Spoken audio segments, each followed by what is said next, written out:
এগুলো সাধারণ ইলিশ নয়, এই ইলিশের পেটে একটা করে সোনার মোহর আছে। তুমি চাইলে এগুলো চাষ করতে পারো। এই ইলিশের পেটে যতগুলো ইলিশ জন্মাবে সবার পেটে সোনার মোহর থাকবে। এ কি, আমি ঘাটে কেমন করে ফিরবো? প্রচুর ঝড় উঠেছে তো, ঝড়ে আমার নৌকাটা চারদিক ঘুরছে। এখন কি করি আমি? বউ, আজ খুব গরম পড়েছে, আমাকে এক গ্লাস পানি দাও দেখি। আমি তো রান্না করছি, দাঁড়াও, দিয়াকে পানি এনে দিতে বলছি। দিয়া, এই দিয়া, তোর বাবাকে এক গ্লাস পানি দিয়ে আয় তো। বাবা, এই নাও পানি। আজ মনে হচ্ছে বৃষ্টি হবে বাবা, আকাশে মেঘ করেছে। ওগো, তোমায় কতবার বলেছি ঘরের সাউন্ডটা ঠিক করো, তুমি তো আমার কোনো কথাই শোনো না। বৃষ্টির সময় তো চলেই এসেছে, তা এখন কি করবে শুনি? বউ, তুমি তো সবই জানো, আমার কাজ নেই তেমন। দুবেলা দুমুঠো ভাত ঠিকভাবে খেতে পারছি না। হয়েছে হয়েছে, তোমাকে আর ভাঙা বাঁশি জোড়া লাগাতে হবে না, কিছু বললেই এক কথা। আচ্ছা, এসব বাদ দাও, আমার রান্না শেষ, ভাত বেড়ে দিচ্ছি, খাবার খেয়ে আমায় উদ্ধার করো।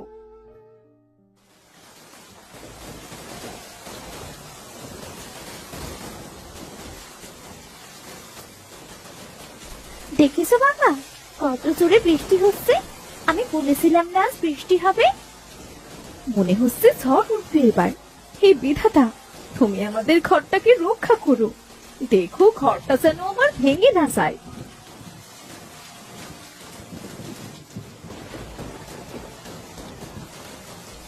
মা, বাবা, কোথায় তোমরা?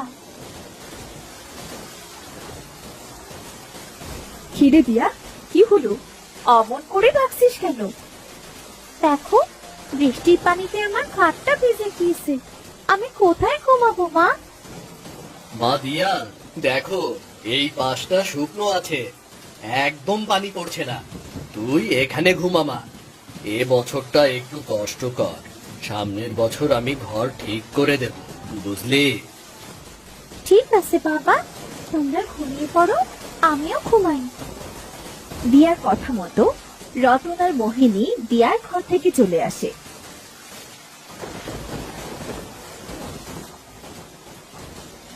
পরদিন সকালে সবাই যখন খেতে বসে, ঠিক তখন পাশের বাড়ি থেকে ইলিশ মাছের সুবাস বেরিয়ে আসে।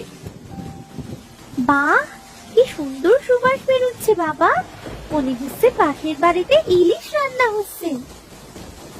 আমারও তাই মনে হচ্ছে। এখন তো বৃষ্টি হচ্ছে খুব, এই বৃষ্টির দিনে পান্তা ভাতের সাথে ইলিশ ভাজা খেতে যা লাগবে না বাবা। ও বাবা, আমারও ইলিশ মাছ ভাজা খেতে খুব ইচ্ছে করছে। ইলিশ মাছের তো অনেক দাম রে মা, এত টাকা আমি কোথায় পাবো? আমি এত কিছু জানি না বাবা, আমি পান্তা ইলিশ খাবো বলেছি ব্যাস। তুমি সেখান থেকে পারো ইলিশের ব্যবস্থা করো বাবা। এখন বৃষ্টির সময়, হাতে তেমন কোনো কাজ নেই। মেয়েটা আমার এমন সময় ইলিশ খেতে চাইলো, টাকা কোথায় পাই বলো তো গিন্নি? ইলিশের বাজারে যে আগুন। তুমি এসব নিয়ে ভেবো না তো, আমি দিয়াকে বোঝাবো। তুমি তাড়াতাড়ি খেয়ে নাও দেখি, গোয়াল ঘরে ছাগলটা ক্ষুধায় ছটফট করছে, ওকে দুটো খাবার দিতে হবে। সে তোমাকে বৃষ্টিতে ভিজতে হবে না, ছাগলকে খেতে আমিই দেবো গিন্নি, আসো। রতন চিন্তা করতে থাকে। মেয়েটা আমার কাছে কখনো কিছু আবদার করেনি, আজ প্রথম আবদার করব। কি করা যায়? আরে, আমার তো একটা জাল আছে, মৃত্যুর সময় বাবা দিয়ে গিয়েছিল। আমি জালটা ব্যবহার না করে বাবার স্মৃতি হিসাবে রেখে দিয়েছি। এক কাজ করি, জঙ্গলের ভেতর যে নদীটা আছে না, ওখানে জালটা ফেলে দেখি তো। গিন্নি, ও গিন্নি, কোথায় তুমি? তোমাকে যে জালটা তুলে রাখতে বলেছিলাম না, সেটা দাও দেখি। দাঁড়াও, দিচ্ছি। এখন জাল নিয়ে কি করবে তুমি? জঙ্গলের ভেতর একটা নদী আছে, ওই নদীতে আমি একদিন কিছু ইলিশ মাছ দেখতে পেয়েছিলাম। গিয়ে দেখি কপাল ভালো থাকলে ইলিশ মাছ পেয়েও যেতে পারি, বুঝলে? এখনো ফোঁটা ফোঁটা বৃষ্টি পড়ছে, আর আকাশের অবস্থাও তো তেমন ভালো না। এখন তুমি জঙ্গলে যাবে? তাছাড়া জঙ্গলটাও তো তেমন ভালো না শুনেছি, অনেক ভয়ঙ্কর জীবজন্তু আছে সেখানে। তুমি চিন্তা করো না, আমার কিচ্ছু হবে না। আর তোমাকে বাজে কথা কে বলেছে? জঙ্গলের অনেক গভীরে থাকে ভয়ঙ্কর জীবজন্তু, নদীর কাছে তারা তেমন একটা আসে না, বুঝলে? তবে তুমি বৃষ্টি কম হলে যেও। মেয়েটা জীবনে প্রথম আমার কাছে একটা জিনিস চেয়েছে, সেটা যদি সঠিক সময় দিতে না পারি তাহলে মেয়েটার সামনে কেমন করে যাব আমি, বলো দেখিনি? তুমি তো আমার কোনো কথাই শুনবে না, সেটা আমি জানি। তোমার যা ইচ্ছে তাই করো। তবে আমি আসি। হে বিধাতা, তুমি দেখো ওনাকে, উনি যেন ভালোভাবে বাড়ি ফিরে আসেন। যাই, আমি বরং দুপুরের রান্নাটা সেরে নিই।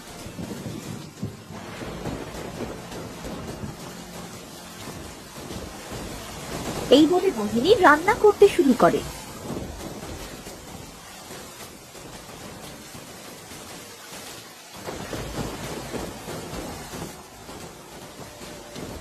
অন্যদিকে রতন হাঁটতে হাঁটতে জঙ্গলের ভেতর সেই নদীর কাছে চলে আসে। আরে, ওই তো একটা নৌকা, আশেপাশে তো কাউকে দেখছি না। এক কাজ করি, আমি এই নৌকায় করে নদীর মাঝখানে যে জাল ফেলে দেখি ইলিশ মাছ পাই কিনা।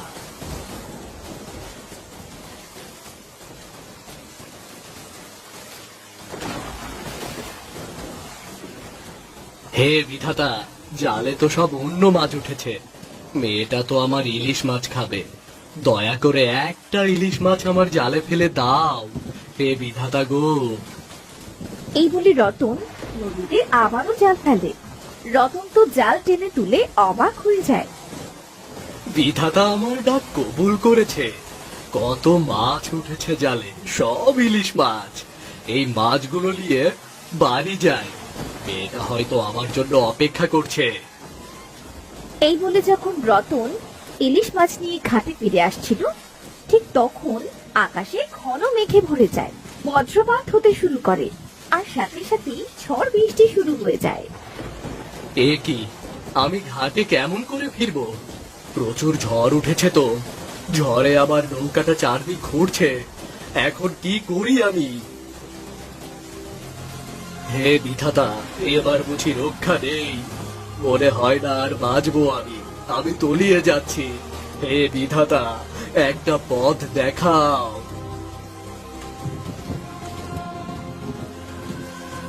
ওই তো একটা কাঠের টুকরো, আমি বরং ওটাই ভেসে নদী পার হই।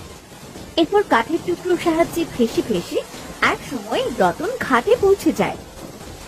যাক, অবশেষে ঘাটে পৌঁছাতে পারলাম। আমার জাল, হে বিধাতা, কত কষ্ট করে মাছগুলো ধরলাম, সব মাছ আমার নদীতে পড়ে গেল। জালটা থাকলে আবার মাছ ধরতে পারতাম। আমার বাবার শেষ স্মৃতি ছিল জালটা, সেটাও হারিয়ে ফেললাম।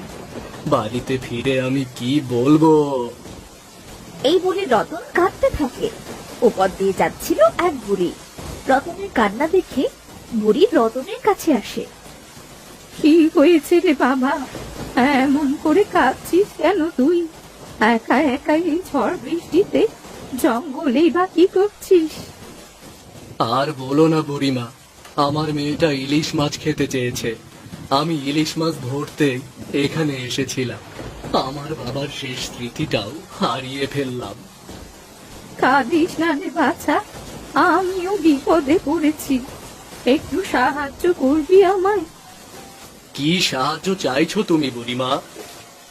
আজ 2 দিন ধরে আমি কিচ্ছু খাইনি, আমায় কিছু খেতে দিবি?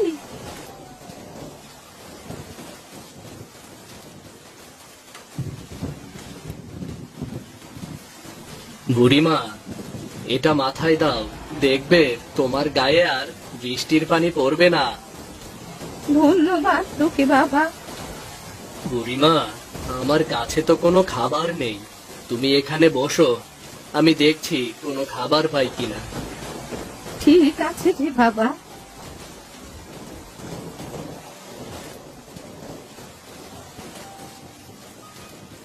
এই তো আপেল আর কমলা লেবু, আমি এগুলো পারি, বুড়িমাকে দেব।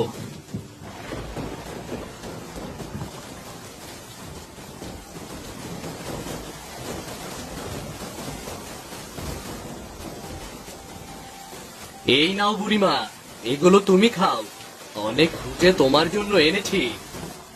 ধন্যবাদ বাবা। এ কি, কে কে তুমি, কে তুমি? আমাকে মারবে নাকি? ভয় পেও না রতন, আমি এক পরী, তোমার কোনো ক্ষতি করবো না। তুমি পড়ি? হ্যাঁ রতন, তোমার খুব ভালো মন। এই ঝড় বৃষ্টিতে নিজের জীবনের কথা না ভেবে তুমি আমার জন্য খাবার এনেছো। তুমি এখানে দাঁড়াও, আমি তোমার জাল এনে দিচ্ছি। আরে আমার জাল, এটা তো আমার জাল। তোমাকে অনেক ধন্যবাদ পড়ি, আমার বাবার শেষ স্মৃতি আমার কাছে ফিরিয়ে দিয়েছো তুমি। তোমরা অনেক গরিব তাই না রতন? হে পড়ি, আমরা খুব গরিব, দুবেলা দুমুঠো খেতে পারি না। মেয়েটা আমার কাছে কখনো কিছু আবদার করেনি, এই প্রথম ইলিশ মাছ খেতে চেয়েছে, এজন্য তো জঙ্গলে আসা। তোমাকে তো ইলিশ মাছ ধরার কাহিনী বললাম, কপালটাই খারাপ আমার, মেয়েটার আবদার রাখতে পারলাম না। খেদো না রতন, তোমার চোখে পানি মানায় না। তোমার মনটা অনেক ভালো, তাই আমি তোমায় কিছু উপহার দিতে চাই রতন। কি উপহার দিতে চাও তুমি পড়ি? বৃষ্টির সময় তো, তাই তোমার মেয়ে ইলিশ খেতে চেয়েছে, আর এই জন্য ইলিশ মাছগুলো তোমায় উপহার দিলাম। সত্যি পড়ি, তোমাকে ধন্যবাদ দেবার মতো ভাষা আমার জানা নেই, তুমি আমার অনেক বড় উপকার করলে। তোমার খুশি দেখে খুব ভালো লাগছে, তুমি অল্পতেই অনেক খুশি হও। তবে মনে রেখো, এগুলো সাধারণ ইলিশ নয়, এই ইলিশের পেটে একটা করে সোনার মোহর আছে। তুমি চাইলে এগুলো চাষ করতে পারো। এই ইলিশের পেটে যতগুলো ইলিশ জন্মাবে, সবার পেটে সোনার মোহর থাকবে। আমি স্বপ্ন দেখছি না তো? তুমি স্বপ্ন দেখছো না, এটাই বাস্তব। এবার আমি আসি তবে, আমার জন্য পরিরাজ্যের সকলে অপেক্ষা করছে। ঠিক আছে পড়ি। পরি রতনের কাছ থেকে বিদায় নিয়ে চলে যায়। রতন ও পরি দিয়া ইলিশ মাছের পাত্র নিয়ে বাড়ি চলে আসে।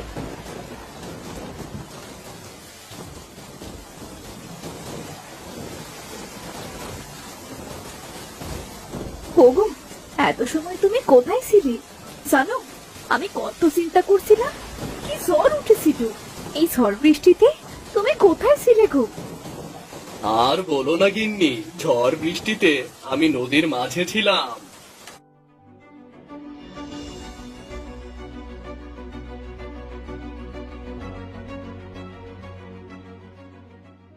কি বলছো কি তুমি?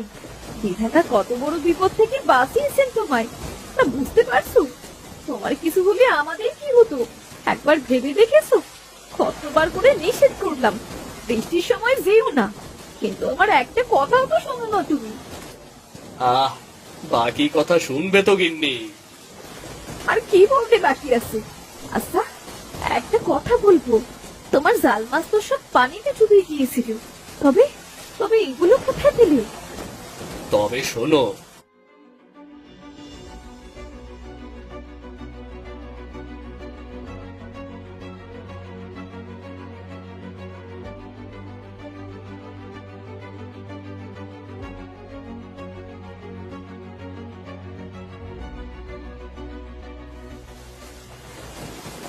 এটা কি আমি সত্যি শুনলাম? ইলিশগুলোর পেটে সোনার মোহর আছে? বিধাতা বুঝি এবার আমাদের মুখ তুলে চাইবেন। আচ্ছা, আমি দুটো মাছ কেটে মেয়েটার সামনে রেখে দিচ্ছি, মেয়েটাকে রান্না করে খাওয়াবো, আর বাকি মাছগুলো তুমি চাষ করো। ঠিক আছে গিন্নি, কিন্তু এই ইলিশগুলো আমি কোথায় চাষ করব শুনি? বাবা, আমি আড়াল থেকে সব শুনেছি তোমাদের কথা। আমি বলি কি, আমাদের তো তেমন কোনো জমি নেই। আমাদের বাড়ির উঠোনে একটা ছোট্ট পুকুর কাটো না বাবা, সেখানেই আমরা ইলিশগুলো চাষ করবো। বুদ্ধিটা খারাপ দিসনি মা। আমি তবে পুকুর কাটা শুরু করি। এখন বৃষ্টির সময়, পুকুর বৃষ্টির পানিতে ভরে যাবে। পানির জন্য আর চিন্তা করতে হবে না। দাঁড়াও, আমি আগে ইলিশ মাছ রান্না করে দিচ্ছি। সবাই একসাথে খেয়ে তবেই পুকুর কাটার কাজ শুরু করো। এরপর মোহিনী একটা বটি এনে ইলিশ মাছ কাটে, আর ইলিশের ভিতর থেকে বেরিয়ে আসে সোনার মোহর। সবাই সোনার মোহর দেখে তো খুব খুশি হয়। গিন্নি, তুমি রান্না করো, আমি মোহর দুটো শ্যাকরার কাছে বিক্রি করে আসি। ঠিক আছে, যাও।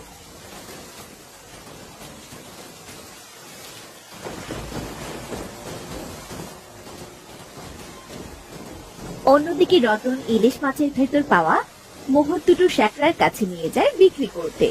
মোহর দুটো বিক্রি করে রতন অনেক টাকা পায়। সে মনের খুশিতে বাড়ি চলে আসে। এরপর সকলে একসাথে খেতে বসে। আজ আমার মনের ইচ্ছা পূর্ণ হলো। এই বৃষ্টির দিনে গরম গরম ইলিশ ভাজা আর সাথে পান্তা ভাত, কি যে মজা লাগছে। কথাটা মন্দ বলিসনি। তোমাদের খুশি দেখে বেশ ভালো লাগছে। আচ্ছা, আমার খাওয়া শেষ। আমি তবে পুকুরটা কাটতে গেলাম। কতটুকু পানিতে থাকতে মাছগুলোর কষ্ট হচ্ছে গো। আচ্ছা, যাও, আমি এখানটা গুছিয়ে আসছি তোমাকে সাহায্য করতে। বাইরে এখনো বৃষ্টি হচ্ছে, তোমাকে সাহায্য করতে হবে না, আমি একাই পারবো। বৃষ্টিতে ভিজতে তো ভালোই লাগে বাবা। আমরা ইলিশ চাষ করব, ভাবতে কত আনন্দ লাগছে। আমিও তোমায় সাহায্য করব বাবা। এখন থেকে রোজ বৃষ্টির দিনে ইলিশ ভাজা আর পান্তা ভাত খেতে পারবো। ভাবতেই আমার বড্ড ভালো লাগছে বাবা। দিয়ার কথা শুনে সবাই হেসে ওঠে।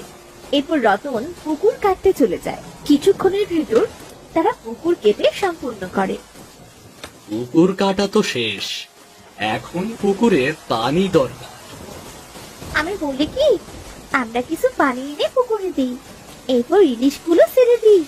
পরে যখন জোরে বৃষ্টি হবে তখন বৃষ্টির পানিতে পুকুর ভরে যাবে। কথাটা মন্দ বলিসনি। আমি তবে কল থেকে পানি নিয়ে আসছি। আমি আর বাবাও তোমায় সাহায্য করছি মা।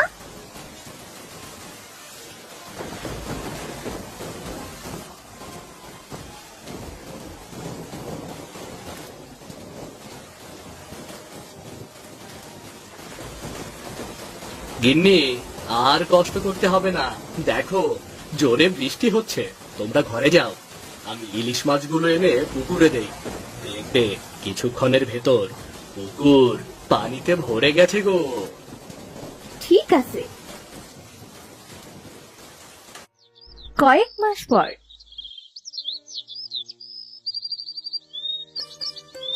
বাবা দেখো কত ইলিশ। ওগো, ইলিশের পেট থেকে মোহর বিক্রি করে তো আমরা ধনী হয়ে যাব। ইলিশের পেট থেকে মোহর নিয়ে ইলিশগুলো বাজারে অল্প টাকায় বিক্রি করবে বাবা, যাতে আমাদের মতো গরিব মানুষ ইলিশ মাছ কিনে খেতে পারে। হ্যাঁ রে মা,